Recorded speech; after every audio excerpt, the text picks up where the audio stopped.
இன்றைய தேவ பிரசன்னம். கர்த்தருக்கு பிரியமான தேவனுடைய பிள்ளைகளே, இந்த நாளின் இன்றைய தேவ பிரசன்னத்துக்குள் பிரவேசித்து கர்த்தருடைய வேத வசனங்களை நாம் தியானிப்போம். ஆமென். சங்கீதம் 38 அதிகாரம் 17 வசனம் 18 வசனம்.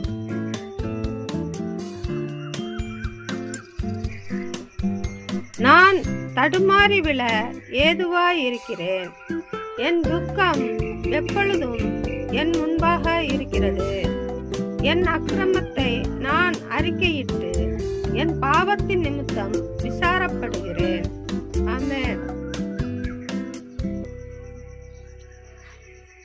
கர்த்தருக்கு பிரியமான தேவனுடைய பிள்ளைகளே, இந்த நாளில் நாம் கர்த்தரிடத்தில் வேண்டுவோம். ஆண்டவரே, நான் தடுமாறி விழும்படியாக என்னுடைய வாழ்வு இருக்கிறது. என்னை அதிலிருந்து விடுவியும். ஆமென். என்னை தப்புவியும்.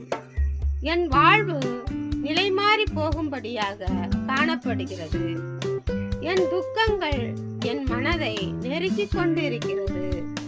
ஆகையால் என்னை கண்ணோக்கி பாரும் என்று நாம் ஆண்டவரிடத்தில் அறிக்கையிடுவோம். ஆமென். அருமையான கர்த்தருடைய பிள்ளைகளே, என்னிலே பாவம் பெருகி இருக்கிறது. என் பாவத்தின் நிமித்தம் நான் மிகவும் வருத்தப்படுகிறேன். என் மீறுதல்கள் நிமித்தமாய் நான் மிகவும் விசாரப்படுகிறேன். என் துக்கம் எப்பொழுதும் என் முன்பாக நிலை நிற்கிறது.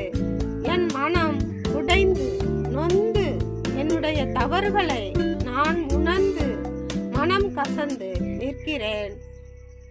ஆமென்.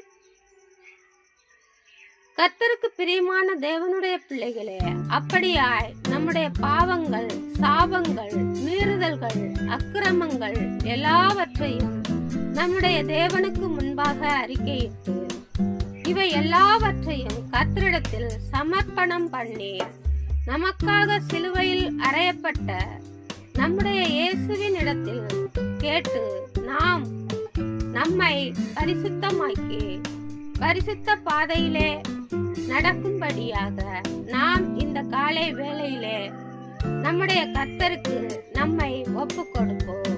ஆமென். கர்த்தருக்கு பிரியமான பிள்ளைகளே, கர்த்தர்